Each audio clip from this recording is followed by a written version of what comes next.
चढ़ते सावन में मैं कांवर लाया, बम बम भोले बोले दौड़ चला आया।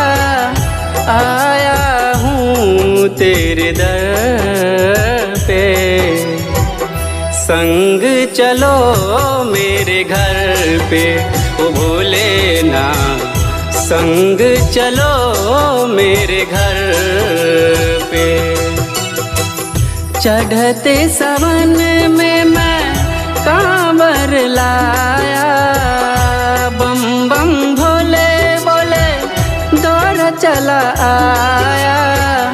आया हूँ तेरे दर पे, संग चलो मेरे घर पे। ओ भोलेनाथ संग चलो मेरे घर पे।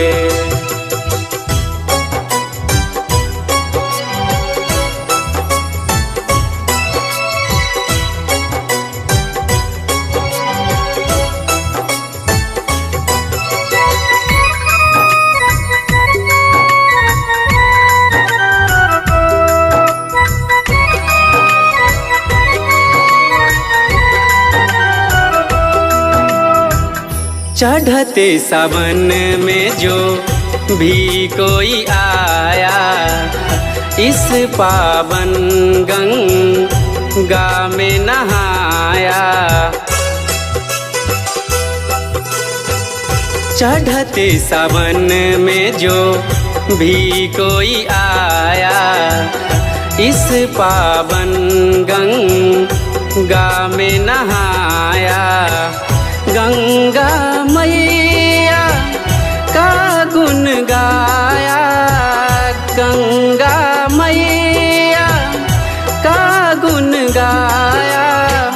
जल भर लाया तेरे दर पे, संग चलो मेरे घर पे। ओ भोलेनाथ संग चलो मेरे घर पे।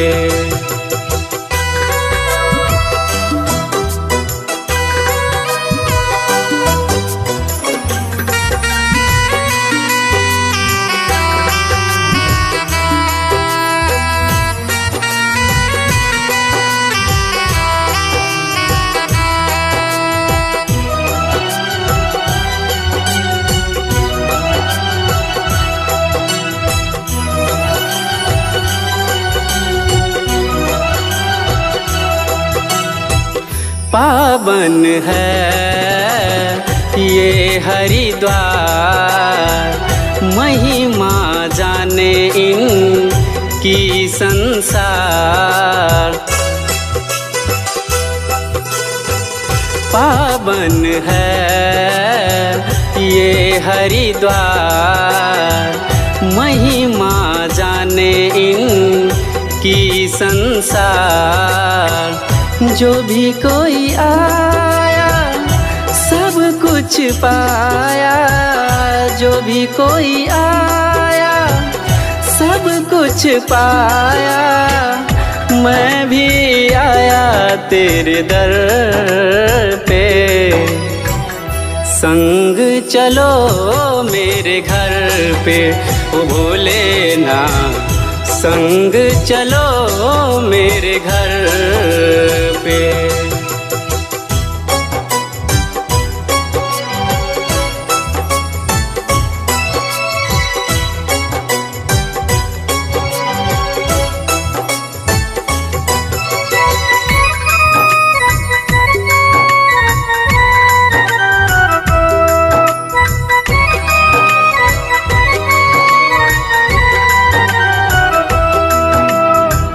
कुछ भी कह ले बेशक ये जमाना, लिख के भजन आज गाएगा यूं ही गाना।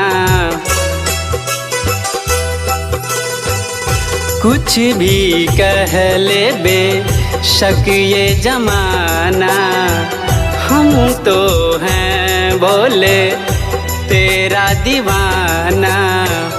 हर सावन में